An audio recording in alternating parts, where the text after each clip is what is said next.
Hoy tenemos en sistema roto la derogación de la reforma laboral. La semana pasada el tema volvió al debate político a raíz del acuerdo firmado entre las formaciones PSOE, Unidas Podemos y H. Bildu. Ese acuerdo recoge la derogación íntegra de la reforma laboral del 2012. A las pocas horas de la difusión del acuerdo, el PSOE aclaraba que suprimía el punto íntegro del acuerdo original. Para debatir sobre esta cuestión hemos invitado a Cristina Paciaben Lacorte, que es licenciada en Ciencias del Trabajo y diplomada en Relaciones Laborales, quien comenzó su trayectoria en comisiones obreras en Cataluña en 1996, ocupando diferentes responsabilidades hasta hoy día, que es secretaria de Internacional y Cooperación de Comisiones Obreras. Buenas tardes, Cristina. Hola, buenas tardes. Bueno, voy a contextualizarte un poquito la pregunta y luego ya tienes disposición para responder como tú quieras, ¿vale? Muy bien. El acuerdo alcanzado entre las formaciones PSOE, Unidas Podemos y H. Bildu respecto a derogar la reforma laboral ha suscitado diversas críticas. Por ejemplo, la derecha afirma que la derogación de la reforma laboral sería un tremendo paso atrás. Si miramos cuáles han sido los resultados de la aplicación de la reforma, vemos que ha habido un aumento de la temporalidad en el empleo, un deterioro del estado del bienestar, una pérdida de derechos de la clase obrera, entre otras cosas. Entonces, mi pregunta sería la siguiente. ¿Es necesario derogar la reforma laboral implantada por el PP en el año 2012? Esta es muy fácil. Esta pregunta que me haces tiene una respuesta muy fácil, totalmente. O sea, no es necesario, es una exigencia, es una obligación y es lo justo.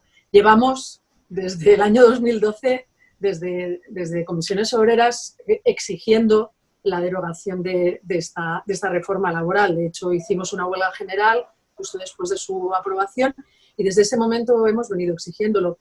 De hecho, supongo que luego vamos a entrar en más detalle, pero de hecho este acuerdo no deja de plasmar exactamente el compromiso que adquirieron el Partido Socialista Obrero Español y Unidas Podemos en su acuerdo de gobierno. Por tanto, ninguna novedad. Se podría decir igual que la única novedad sería el punto ese íntegro. O sea, que tenga que cambiarse, que tenga que derogarse de manera íntegra la reforma. ¿Es igual la diferencia entre el acuerdo de gobierno que hicieron y el acuerdo que ahora se ha firmado con EH Bildu? A ver, lo cierto es que la reforma laboral, a nuestro entender, no tiene ningún elemento positivo. Por tanto, para nosotros habría que derogarla íntegramente en el sentido de que no aporta nada beneficioso para la clase trabajadora ni para las relaciones laborales en general, ¿no? O sea, todos los datos que además ahora, pues justo con toda esta polémica, pues también están saliendo un poco a la luz, pues lo demuestran, nos están dando absolutamente la razón. Aquí se trata de derogar toda la reforma laboral en el sentido de todos los elementos negativos, los elementos perjudiciales que tiene y crear un nuevo cuerpo normativo. Por tanto, tanta polémica con que si es íntegra o solamente una parte, realmente son ganas, en cierta manera, de polemizar, ¿no? Pero realmente, no sé, ahora si me apuras y me tendría que poner así como a recordar muy concretamente todos los artículos de la reforma, pero realmente de entrada no se me ocurre, no recuerdo ninguno que sea bueno, que sea salvable. Vale, entonces, yendo por ese camino, por ese tipo de críticas, ha habido otras personas que han criticado el acuerdo aludiendo que la flexibilidad empresarial respecto a contratos y despidos que es totalmente necesaria en este contexto actual de crisis económica, laboral, sanitaria que ha creado el contexto del coronavirus.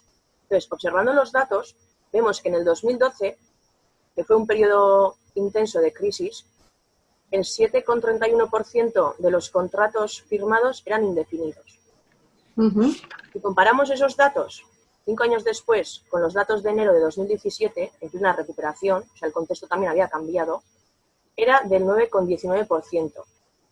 En 5 años, en un cambio de contexto tan diferente, se podría decir que igual es una diferencia un tanto insignificante. En cuanto a los tipos de contrato, fueron precarios, fueron parciales y también fueron de corta duración. Los objetivos que marcó el PP con la reforma laboral eran fomentar la contratación indefinida, reducir la dualidad del mercado laboral, entre otras cosas. Entonces, se podría decir, al hilo de lo que tú has dicho, que la reforma laboral ha sido un auténtico fracaso, que lo único que se ha conseguido para la clase obrera ha sido una disminución bastante brusca de sus derechos. Totalmente. Mira, yo recuerdo en el año 2012, cuando hicimos toda la campaña de la huelga general, los argumentos que nosotros escribíamos eran que se trataba de una reforma que era injusta, ¿vale? Era injusta socialmente y era inútil, ¿vale? O sea, nosotros trabajábamos mucho con el concepto inutilidad. ¿Qué es más importante? O sea, ¿qué es más importante, la inutilidad o la injusticia? Yo creo que las dos están en línea. Pero era inútil porque teníamos clarísimo que esa flexibilidad, esa supuesta flexibilidad que se defendía, no iba a dar como resultado positivo lo que supuestamente en el preámbulo de la ley se insistía, porque lo que hay que hacer es estabilizar el mercado de trabajo mediante la flexibilidad. Mentira, no se estabilizó el mercado de trabajo, al contrario, lo que se hizo fue facilitar todavía más la temporalidad. ¿Por qué? Porque en este país se peca, digamos, por eso es el país de la Unión Europea con una mayor temporalidad. Si necesitas para contratar temporalmente. Aquí hay una cosa que es muy curiosa y que muchísima gente desconoce, porque muchísima gente desconoce muchas cuestiones relacionadas con el derecho laboral, porque tampoco ha habido nunca un interés real en que los trabajadores y las trabajadoras conozcamos nuestros propios derechos. Es una cosa muy curiosa, ¿no? Bueno, pues el Estatuto de los Trabajadores determina que todos los trabajadores son indefinidos, si no se dice lo contrario. En España todavía está vigente el contrato verbal, o sea, un contrato indefinido no tiene por qué ser escrito, únicamente tiene que estar registrado, digamos, el alta a la seguridad social y hay que pagar, pero lo que es el papelito donde pone fulanito y menganito acuerdan, no es necesario. ¿Por qué? Porque se supone, la presunción es de que todos los contratos son indefinidos, excepto los que puedan justificarse temporales. Pero en este país pasa todo lo contrario, o sea, aquí prácticamente podríamos decir que todos los contratos son temporales, excepto el que dice explícitamente que es indefinido. ¿Por qué? Pues porque no es necesario realmente justificar por qué no contratas a alguien indefinidamente. Es una cuestión también que tiene mucho que ver con la cultura empresarial, ¿no? O sea, el empresario español sí que es verdad que es un tejido empresarial de empresas pequeñas o muy pequeñas, con lo cual es también más complicado, ¿no? No tienen esa mentalidad de gran empresario. ¿Qué ocurre? Pues que tienen un pánico escénico absoluto a tener contratos indefinidos, porque lo consideran que es una carga irremediable. Y eso no es cierto, porque otra de las cosas horribles de esta reforma laboral fue que facilitó y abarató el despido, con lo cual en España no es, aunque algunos lo digan, no es nada caro despedir, al contrario, sale bastante barato, con lo cual tampoco es tan problemático tener personas indefinidas, porque luego si las tienes que despedir, pues tampoco te sale tan caro. Pero lo que quiere mucha parte del empresariado español, no todo, obviamente, por suerte, es despedir gratuitamente, o sea, es esa disponibilidad absoluta. Porque eso de la flexibilidad laboral para determinados ámbitos empresariales quiere decir, o en su mente está, disponibilidad absoluta. Yo llamo a los trabajadores cuando a mí me interesa y me deshago de ellos cuando a mí me interesa, ¿no? Entonces, bueno, de alguna manera, esa inutilidad de la reforma laboral se muestra en este elemento. Aparte de lo que decías, la pregunta sobre reducción de derechos laborales. Obviamente, el hecho de intentar, acabar con la ultraactividad de los convenios colectivos, que también es un concepto un poco complicado, pero que realmente es muy sencillo. Es que antes los convenios colectivos, si nadie los denunciaba, acababa su plazo de vigencia, pero se iban prolongando en el tiempo, ¿no? Pues esto acaba. Esta reforma dice, cuando se acaba un convenio, si no hay acuerdo para renovarlo, decae. Y todos los derechos laborales que tú tenías vinculados por ese convenio colectivo que te afectaba en tu empresa, en tu sector, en tu provincia, ¡pum!, caían. Y tú pasabas a estar a mínimos del Estatuto de los Trabajadores. Eso es una barbaridad de pérdida de derechos laborales, algo que no había pasado en España nunca, ¿vale? Porque la cobertura de la negociación colectiva es muy importante en España, es una de las coberturas más altas de Europa, y justamente esto fue un palo, digamos que un golpe fuertísimo para esos derechos que los trabajadores y las trabajadoras habíamos conseguido mediante además la negociación, o sea, mediante la negociación en el sentido también pues, de un derecho colectivo, un derecho trabajado, luchado, ¿vale? por el conjunto de los trabajadores y trabajadoras. De alguna manera, la reforma del 2012 lo que ha hecho es quitar ese equilibrio de poder, entre comillas, que existía, o quitarle el poco poder que tenía a la clase obrera a la hora de negociar con la patronal, claro. Totalmente, o sea, has dado en el clavo porque esta era otra de las cuestiones, o sea, otra de las cosas que a lo mejor no son tan conocidas. El derecho laboral en España es un derecho muy proteccionista, ¿vale? Del trabajador. ¿Por qué? No porque sí, no porque por bondad, sino porque realmente las relaciones entre capital y trabajo, entre propiedad de la empresa y fuerza de trabajo, digamos, son totalmente desequilibradas. O sea, la parte patronal tiene muchísimo más poder que la parte laboral, ¿no? La mano de obra, la fuerza del trabajo. Entonces, lo que intenta el derecho del trabajo es compensar esas desigualdades, ¿no? Darle herramientas al trabajador y la trabajadora para que pueda defenderse ante posibles abusos de poder por parte del empresario. ¿Qué ocurre? Que lo que hizo esta reforma fue darle muchísimo más poder a los empresarios, o sea, que la capacidad de decisión empresarial fuera muchísimo más alta. Yo creo que podemos definir que los trabajadores y las trabajadoras tenemos dos elementos que son básicos para defender nuestros derechos, que son además dos elementos colectivos importantísimos, que son la negociación colectiva por un lado y la huelga por otro. Y si te fijas, sí, la negociación colectiva fue atacada brutalmente con este acuerdo. Otra cosa también fue la prevalencia, o sea, darle más importancia o priorizar la negociación colectiva en las empresas, a nivel de empresa, que no a nivel sectorial. Con lo que te decía antes, sí, un sistema de empresas muy pequeñas es muy difícil llegar a buenos acuerdos en empresas. Sí tienen grandes acuerdos las grandes empresas, pero no las pequeñas empresas. Con lo cual, otro elemento más para reducir nuestro poder como trabajadores y trabajadoras de negociar, de conseguir mejoras de los derechos laborales. Y luego la huelga. Obviamente, la criminalización del ejercicio del derecho a la huelga ha sido espectacular. Llegó hasta la OIT, hasta la Organización Internacional del Trabajo, esta denuncia, ¿no? O sea, para que te des cuenta, aquí realmente lo que se ha ido haciendo es poco a poco ir atacando la capacidad de defender nuestros derechos. No solamente limitarnos o reducirnos los derechos, sino que encima, y el último elemento es también las dificultades a llegar a acuerdos, digamos, fuera de los tribunales. O sea, se ha judicializado mucho más el conflicto, ¿no? Antes había otros elementos, más arbitrajes, más posibilidades de mediación, que lo que le facilitaban al trabajador era la denuncia, decir, oye, yo estoy aquí mal, no sé qué votos, bueno, pues intento resolverlo por las buenas. Ir a juicio le complica mucho la vida al trabajador, muchísimo, cuesta dinero, es meterte ya en una situación lenta, que tardas mucho tiempo, o sea, todo, digamos, es un conglomerado para reducir los derechos laborales. Teniendo eso en cuenta, también la patronal ha reaccionado de manera negativa a este pacto, levantándose de la mesa de diálogo y amenazando con no volver. A su vez, muchos sindicatos han reiterado que el gobierno debe llevar esta cuestión a la mesa de diálogo social con la patronal y con los sindicatos. ¿Por qué no se ha hecho nada desde que se aplicó? Porque, como bien has dicho, han pasado años desde que se aplicó. Y otra pregunta, ¿qué legitimidad puede tener la patronal para quejarse ahora cuando las medidas que afectan directamente a la clase obrera se tomaron de forma unilateral por la patronal y fueron ejecutadas por el gobierno del PP? Más cuando ha quedado claro que ataca los derechos de la clase obrera y dinamita las bases del Estado de bienestar. Empiezo por la última. Sí. Si te parece.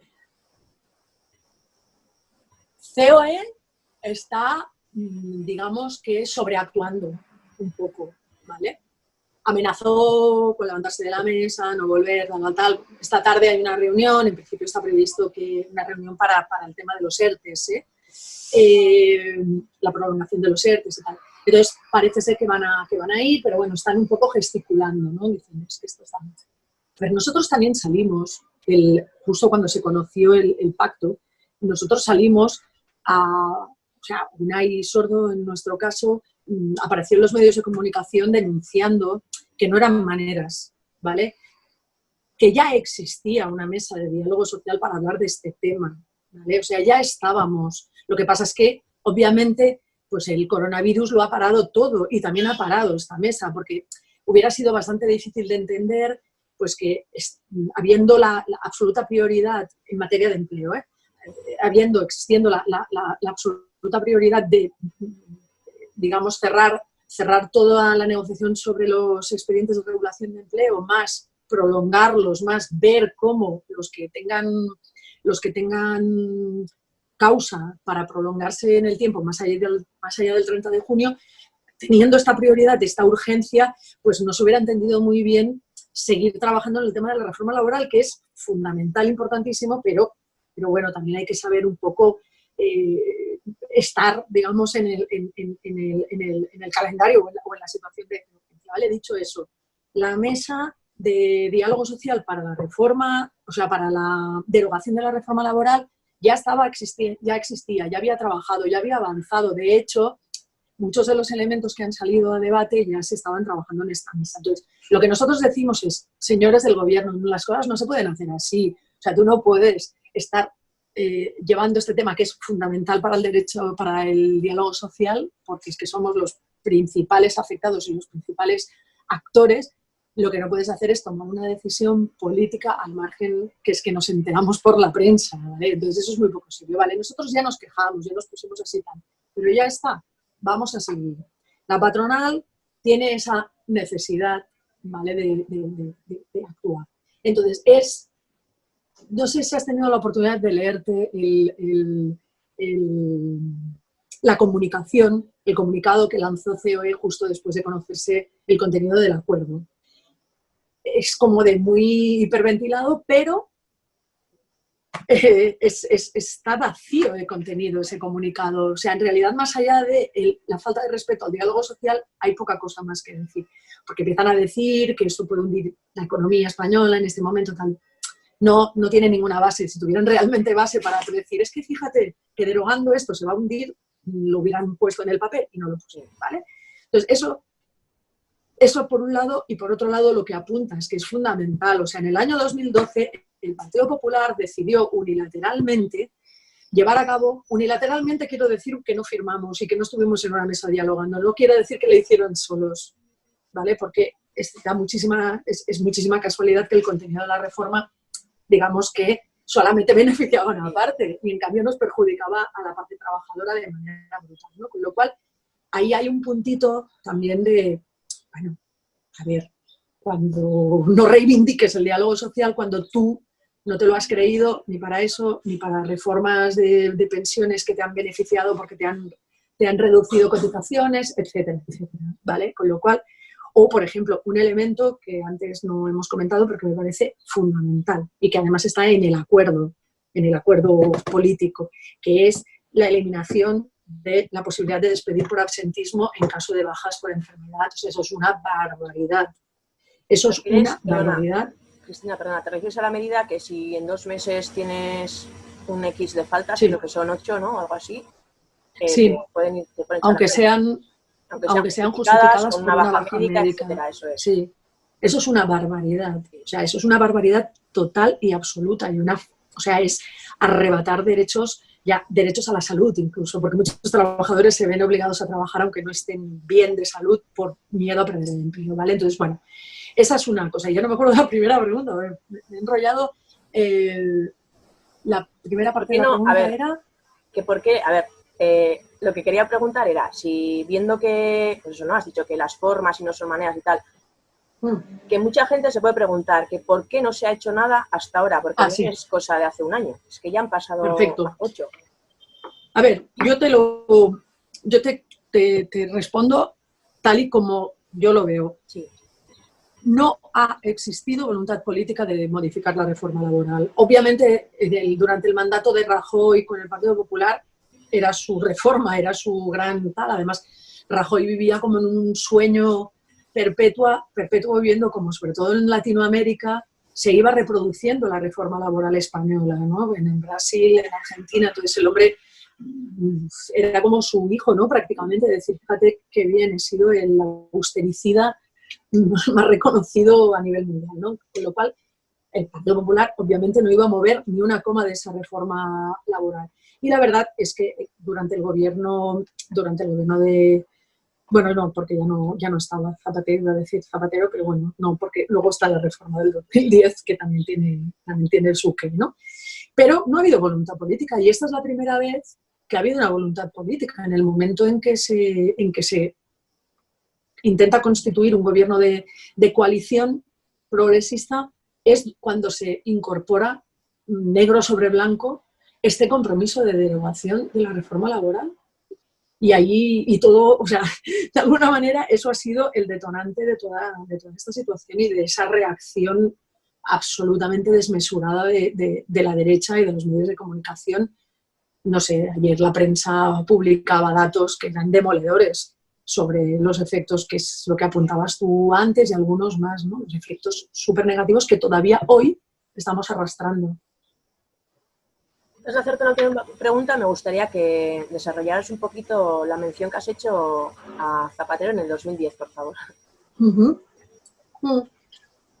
Zapatero llevó a cabo una reforma también de carácter unilateral, eso no lo perdamos de vista, igual que la reforma de pensiones que también llevó a cabo y que de alguna manera la remató el Partido Popular, ¿eh? Eso sí. O sea, digamos que se estaba negociando una reforma de las pensiones, no había acuerdo y entonces el Partido Popular unilateralmente decidió cerrar la reforma, la nueva legislación sobre seguridad social, ¿no? Entonces, la reforma del 2010 ya apuntaba claramente a abaratar y a facilitar el despido, o sea, hacer que los despidos fueran más rápidos, unos procesos más rápidos, ¿no? Y luego yo creo que el máximo error o la peor de las medidas de la reforma laboral del 2010 fue la introducción, la creación del contrato indefinido por fomento del empleo, ¿vale? Con una indemnización de 33 días. La indemnización general era de 45 días por año trabajado, con un máximo de 42 mensualidades, y aquí se crea un nuevo contrato de trabajo de carácter temporal con la excusa de crear empleo, de fomentar la contratación, con una indemnización de 33. O sea, eso no deja de ser un desincentivo a la contratación indefinida, porque lo que hicieron, o sea, lo que se hizo fue aumentar o ensanchar los colectivos que se podían beneficiar de este tipo de contratos, que era prácticamente todo el mundo, de todas las edades y con todas las condiciones. Entonces eso fue un golpe muy, muy duro para la estabilidad laboral, para la calidad del empleo, a fin de cuentas, ¿no? Entonces, bueno, otra cuestión que también fue, al menos, yo creo que más que por los efectos, que también, pero más ideológico, o más, no sé, ideológico puede ser la palabra, fue permitir que las empresas con ánimo de lucro entraran en la intermediación laboral. Eso fue romper un elemento fundamental, que es el carácter público de la intermediación laboral, ¿vale? Porque nosotros, por ejemplo, aparte de defender en general los servicios públicos de todo tipo, de salud, de educación, también los del sistema público de empleo. ¿Por qué? O sea, de las políticas activas. ¿Por qué? Pues porque es mucho más justo, porque no tiene que, o sea, no puede, el sistema público no tiene incentivos para trabajar más por unos colectivos que por otros, ¿vale? Porque no tiene incentivo, porque no gana dinero, porque no genera un interés o no recupera un interés. En cambio, las empresas con ánimo de lucro, aparte de ser más caras y ser menos eficientes, bueno, corren el riesgo de solo trabajar con aquellos colectivos que son fácilmente ocupables, ¿vale? Porque de esa manera cobran por pieza, ¿no? Para entendernos, ¿no? Entonces eso fue, para nosotros realmente fue muy duro el pensar que un partido que supuestamente se hacía llamar un partido de izquierdas perdiera uno de los elementos fundamentales para nosotros, que es el carácter público de la intermediación laboral, ¿no? Entonces, bueno, fue una reforma también muy, muy nefasta para los trabajadores y las trabajadoras. Y de nuevo se organizó o tuvo lugar una huelga general en contra de esta reforma. Una huelga general que además convocamos, creo que esta ahora no recuerdo, pero creo que esta fue mayoritaria, los convocantes, pero estaba también UGT y estamos nosotros. O sea, digamos que la UGT le hizo una huelga al Partido Socialista porque realmente se lo merecía.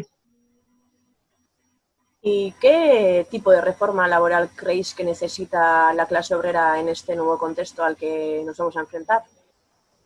Mira, yo odio el concepto de reforma laboral, sinceramente lo odio también porque tenemos en la mente lo que supone, ¿no? Reforma laboral es, como siempre, imposición de cosas. Entonces, yo creo que lo que necesita, o sea, nosotros tenemos un estatuto de los trabajadores que se ha modificado cientos de veces, pero que realmente es un estatuto muy antiguo, ¿no? Entonces, yo creo que aquí, lo que pasa es que eso cuesta mucho tiempo y mucho esfuerzo.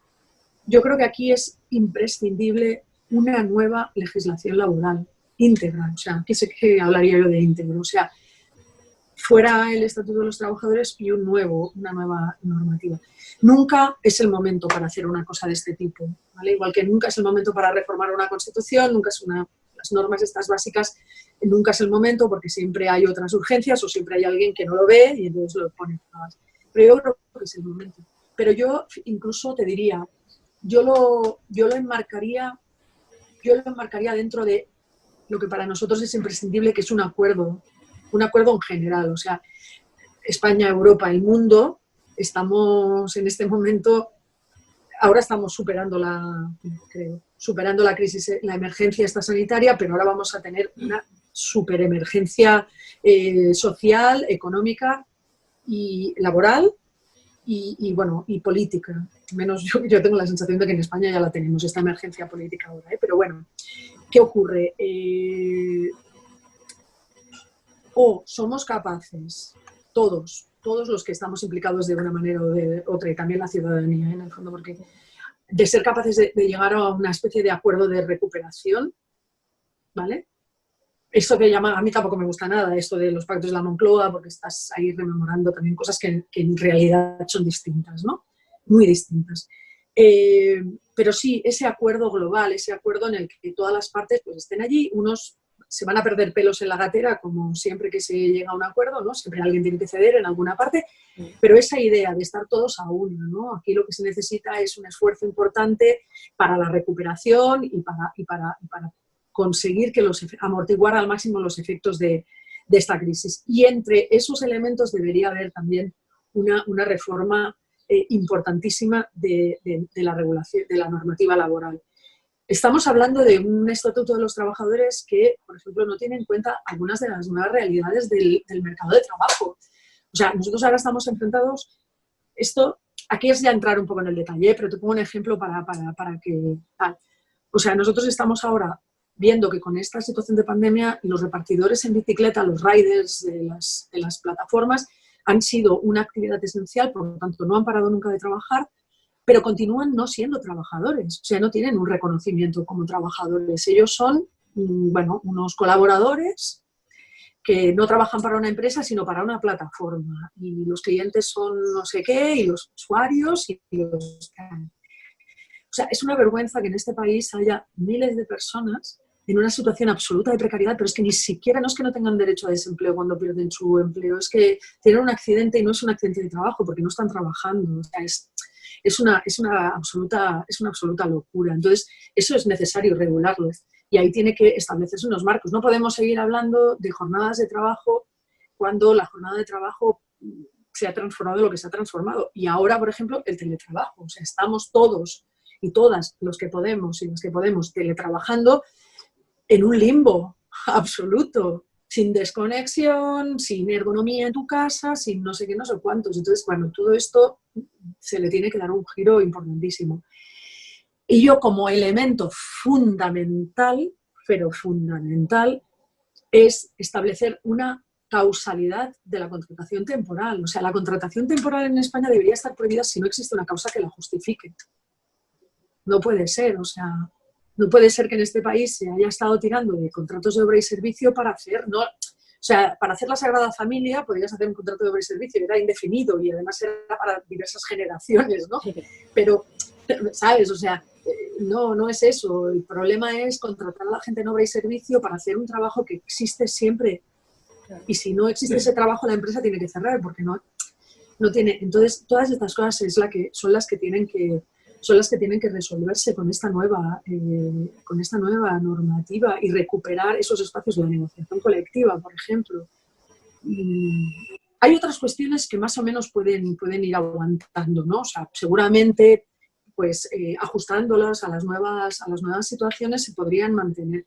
Pero bueno, yo, sinceramente, la lucha contra la precariedad laboral en forma de temporalidad injustificada me parece fundamental. O el tiempo parcial. El tiempo parcial es una vergüenza, la regulación del tiempo parcial que tenemos aquí. O sea, la última reforma lo que permitió es que los contratos a tiempo parcial sean de disponibilidad. O sea, tú puedes llamar al trabajador, el empresario puede llamar y decir, oye, vente mañana a las 9. Ah, pero no, vente mañana a las 9. Mañana, pasado mañana no hace falta que vengas, ya vendrás el pasado. A ver, que no somos esclavos, que no podemos estar. O sea, una cosa es trabajar para vivir y otra cosa es estar a disponibilidad absoluta de una persona, ¿no? Que te llame o no te llame.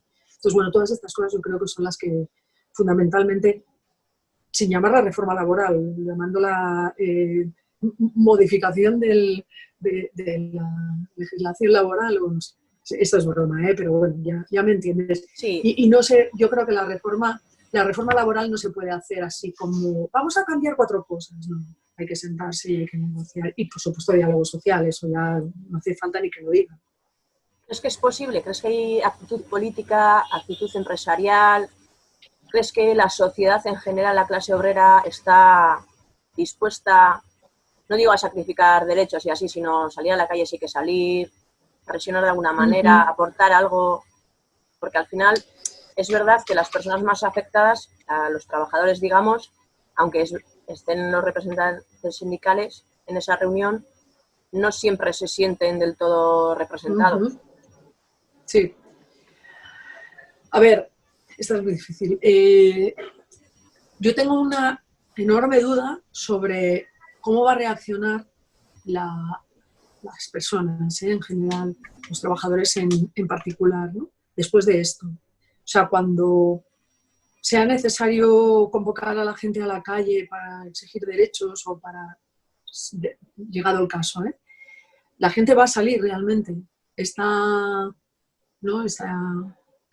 realidad así como rara que estamos viviendo ahora, ¿dónde nos va a llevar? En este país habíamos perdido mucha... Los sindicatos podemos tener una parte de culpa, no la niego, pero yo creo que ha habido una desmovilización general de la población, tanto a nivel político como a nivel de exigencia de sus derechos laborales, de pensiones, de tal, ¿no? Pues porque hay yo creo que la última crisis, con todos los recortes, nos ha llevado a mucha gente a la resignación, ¿no? A decir, bueno, no hay más. O sea, Europa dice que hay que recortar, mi gobierno dice que hay que recortar, es que no hay dinero, pues eso, ¿qué vamos a hacer con recortes, ¿no? Entonces, o incluso con las pensiones, ¿no? De decir, bueno, claro, es que no podemos cobrar las pensiones. ¿Cómo que no podemos cobrar las pensiones? Llevas 40 años cotizando a la Seguridad Social y te vas a resignar. No puedes resignarte, o sea, es que tú has estado contribuyendo, es como el que te dice, si tú pagas esto, conseguirás lo otro, y de repente te dice, hostia, lo siento tú, es que esto se ha ido al garete y no... ¿Vale? Entonces, ese punto de resignación a mí pues, me hace dudar en cómo vamos a salir de esta crisis. Y luego tengo también serias dudas, no quiero tenerlas, pero las tengo, respecto a la capacidad tanto de la clase política como de otras instituciones, ¿no? De este país para llegar a un acuerdo. Creo que estamos en un momento histórico de radicalización política, no entre derecha e izquierda ni tal, sino de falta de falta, ¿cómo decírtelo?, de saber estar. ¿no? O sea, yo creo que en esta situación tan extrema que hemos estado viviendo, donde en prácticamente el resto de países del mundo la oposición ha hecho fuerza común con el gobierno, que han apartado las diferencias, que todas las llamarse de todo lo han dejado para otro momento porque lo que era prioritario era lo prioritario, no ha pasado en España. Y es muy preocupante. Y eso, pues eso, da un poco la idea de que a lo mejor no tenemos tampoco una clase política a la altura, ¿no? Ha habido momentos bochornosos a mi entender, ¿no? O sea, estar echándose en cara a los muertos, todo el mundo ha cometido errores, ¿eh? Y el gobierno central ha cometido errores gordos, los gobiernos autonómicos también, y todo el mundo, y los ayuntamientos, o sea, todo el mundo ha cometido errores, pero porque también es que estamos en una situación en la que nadie sabe cómo gestionar, es una cosa nueva. Es una cosa nueva que cambia cada minuto, ¿no? Entonces, bueno, yo creo que ahí ha habido poca, poca capacidad para hacer frente común, ¿eh? Y si no lo ha habido ahora, pues imagínate cuando esto se acabe, cuando por suerte se empiece a moderar el ritmo de contagios, de muertes y tal, que entonces ya, de repente, yo qué sé, ha habido... Es que, y luego hay un punto también ahí de falta como de seriedad, ¿no? Inaugurar terrazas de bares es algo, o sea, que sí, que todos queremos volver a la normalidad, pero bueno, estamos todavía en una situación muy crítica, ¿no? Y que los gobernantes, que los políticos pues tengan esa poca altura de miras, pues realmente es preocupante. Entonces, lo del acuerdo es un deseo, es una voluntad, yo creo que es imprescindible, pero va a ser muy difícil. Y ya no te hablo, o sea, ya excluyo a la extrema derecha, ¿eh? Ya la excluyo porque esto es otra cosa, ¿no? O sea, sí, ahí ya eso es una locura. Que estén allí ya y que tengan esa capacidad para decidir en algunos territorios me parece realmente preocupante, pero es lo que tenemos, ¿no? Sí, no, la verdad es que visto desde fuera, cuando se ven las comparecencias en el Congreso, los debates o así, es verdad que no ahora en el coronavirus, o sea, con la crisis mucho antes también ya se veían debates de investidura, etcétera, o sea, cosas, la manera de hablarse y todo, la falta de respeto, pues sí, como si fuera un circo, o sea, como si no fuera Sí. serio, o sea, al final. Y eso, ¿no es preocupante que eso a la sociedad no le haga reaccionar? Digo, porque al final Sí. nos va a afectar todo, no solo en la reforma laboral, o sea, no solo en los derechos laborales, en todo nos va a venir ahora en un futuro. ¿Qué necesitamos? Absolutamente. ¿Un chute de azúcar o qué necesitamos ahora? Pues no lo sé, no lo sé. No lo sé, pero realmente parte de la clase política está dando un ejemplo horrible a la ciudadanía, ¿vale? Porque primero es muy difícil defender a la clase política, ¿no? O sea, casos de corrupción, casos de malversación, de no sé qué, no sé cuántos. Entonces, o sea, romper ese discurso de que todos los políticos son iguales, todos los políticos están en política para ganar dinero, que es mentira. Porque hay muchísima gente que podía vivir estupendamente en su trabajo y en cambio se está metiendo en estas historias, ¿eh? Pero si no es fácil de por sí, pues menos lo es cuando por ejemplo, las prórrogas de los estados de alarma parecen pues un mercado persa, ¿no? O sea, y a ver qué me das, a ver qué consigo, a ver qué te rasco, a ver de cara a mis futuras elecciones en mi territorio, a ver cómo me... Entonces eso, claro, la ciudadanía dice, pero ¿realmente es necesario un estado de alarma o me quieren quitar derechos o me quieren... Al final, si te dan esto, entonces estás de acuerdo con el estado de alarma. Si no, es una vulneración de todos los derechos. Es muy difícil, porque corremos el riesgo de que la desafección política sea total. Igual que con Europa, ¿eh? O sea, nosotros, yo como llevo los temas de internacional, es muy difícil mantener la tensión con Europa, porque la gente, pues lo que le sale es decir, pero ¿y estos? Lo único que nos hacen es putearnos, ¿no? Porque nos están imponiendo restricciones de tal, porque nos están poniendo cupos de no sé cuánto, porque tal. Sí, vale, pero también durante muchos años hemos recibido fondos, hemos no sé qué, la convergencia, la no sé qué.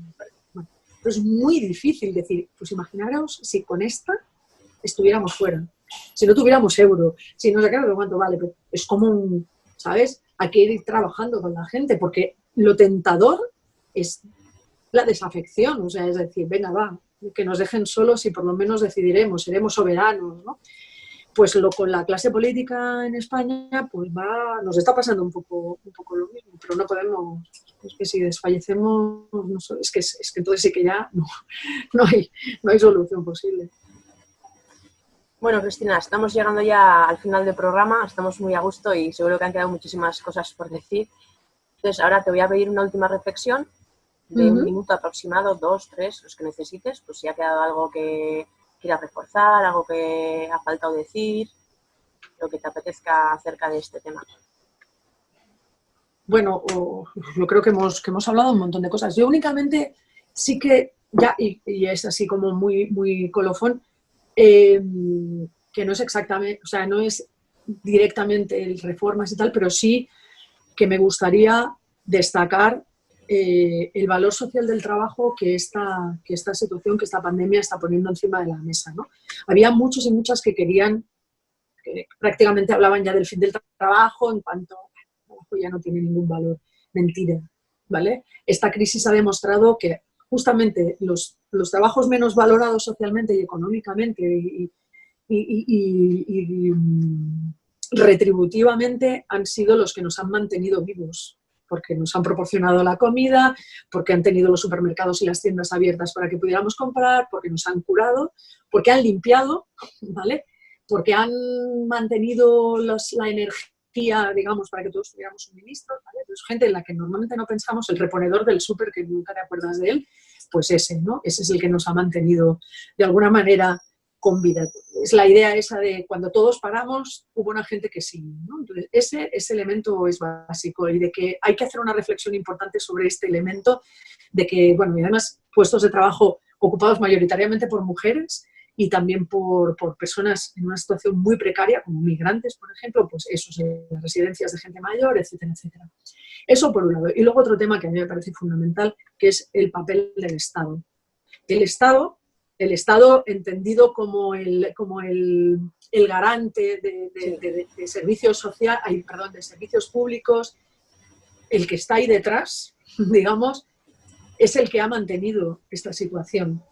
A pesar de las privatizaciones y a pesar de los recortes y a pesar de tener una sanidad pública desballestada prácticamente, ahí ha estado, ¿no? Entonces, esas cuestiones, esa idea, ¿no?, de que, bueno, de que el neoliberalismo se ha demostrado ser absolutamente inútil y pernicioso. O sea, que ha generado, no es que haya generado el virus, pero sí que ha generado que el virus nos pille en la situación que nos ha pillado, y suerte de los servicios públicos y del Estado que nos ha, por lo menos en España, sí que es cierto que en otros lugares es más complicado, ¿no? Pero en España, por lo menos, la sanidad pública, una vez más, ha respondido, como responde la educación pública, que lo está haciendo dando clases virtuales sin estar preparados en los medios, y como lo han estado todos los servicios públicos en general, ¿no? Y esas serían un poco las dos reflexiones finales.